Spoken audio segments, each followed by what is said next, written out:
Once upon a time, the skies of Earth were dominated by something other than birds. Before these flying vertebrates took over, the sky was ruled by mysterious giant insects. These insects had powerful flight capabilities and could precisely locate their prey with 6 strong legs.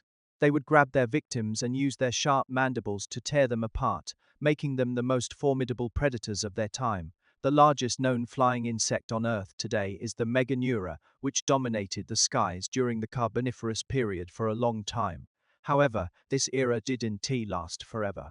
After the mass extinction at the end of the Permian period, oxygen levels began to drop significantly, leading to the downfall and eventual extinction of these giant insects, but their hunting prowess did not disappear entirely. Millions of years later, during the early Triassic period, dragonflies emerged with similar predatory skills that terrorized Earth.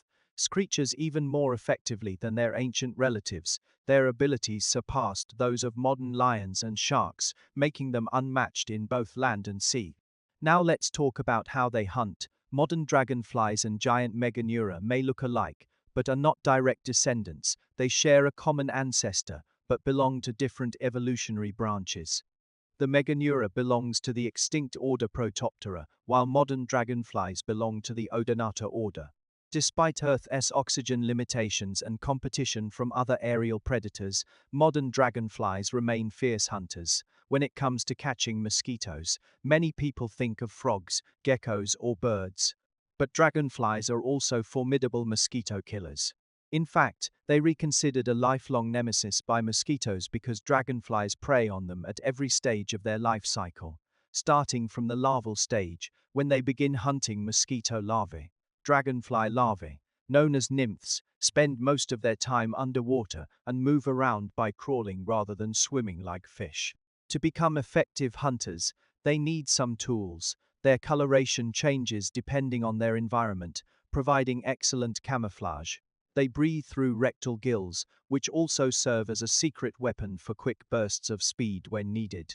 These nymphs are ambush predators with sensitive antennae and legs that can detect prey even in the dark. When it is time to strike, they deploy their most powerful weapon, the mask-like lower lip, which shoots out rapidly to grab prey with sharp hooks at its end.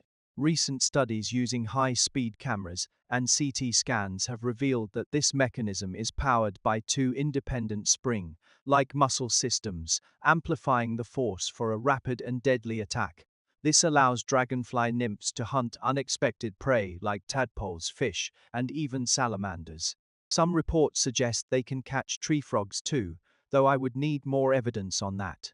So thanks to their unique hunting mask, these underwater predators reign supreme in their domain. Let the delicate water sprite, a tiny creature, leap to become a high-level predator in the water.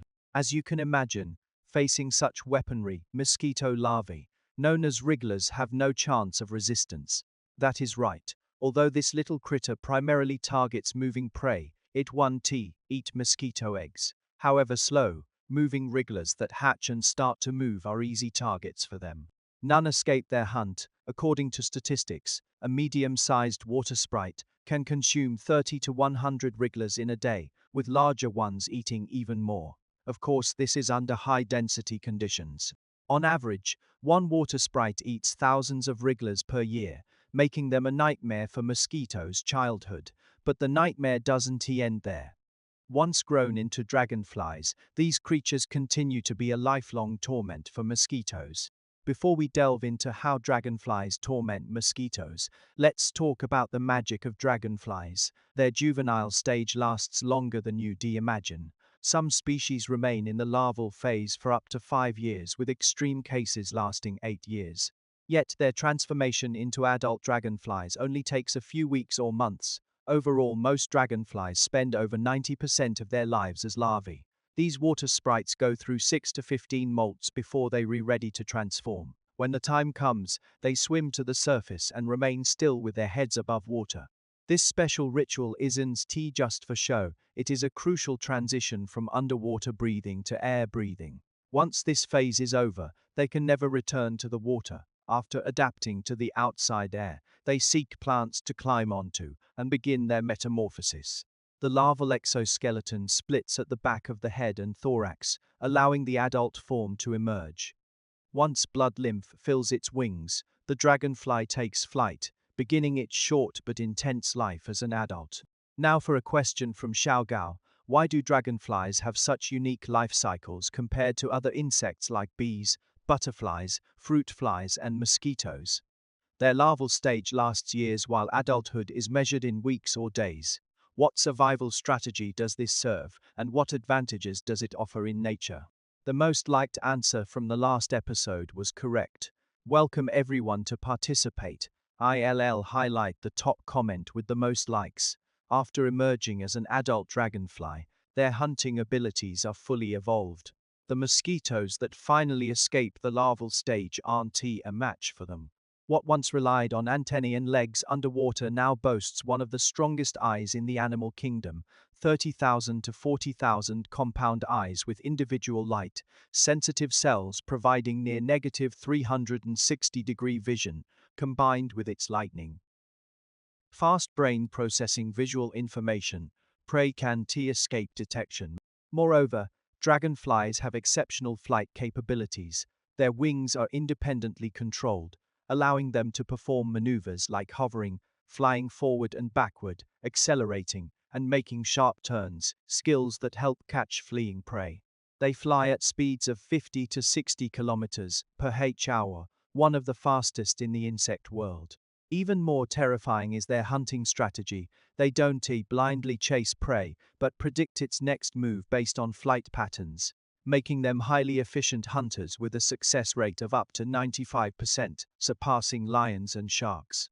It is clear why mosquitoes can stand a chance against these aerial predators. Some viewers might think that raising dragonflies could be an effective way to control mosquito populations.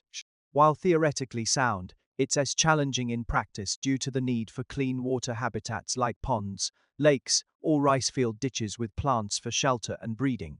Few are willing to invest such resources just to reduce mosquitoes. However, some governments have successfully implemented similar plans.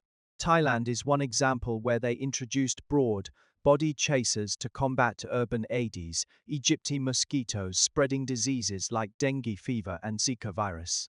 The key was choosing dragonflies that can thrive in urban environments with high tolerance for poor water quality, even breeding in puddles like those found in abandoned tires.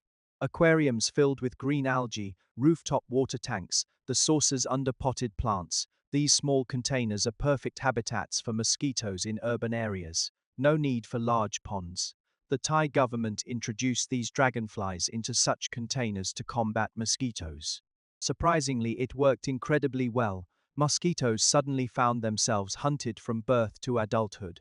As a result, mosquito populations were quickly brought under control with almost no ongoing maintenance or human intervention needed. This success is rare and impressive. So if you want fewer mosquitoes in your garden, consider creating an environment suitable for dragonflies. Let those pesky mosquitoes experience the might of these ancient insects firsthand.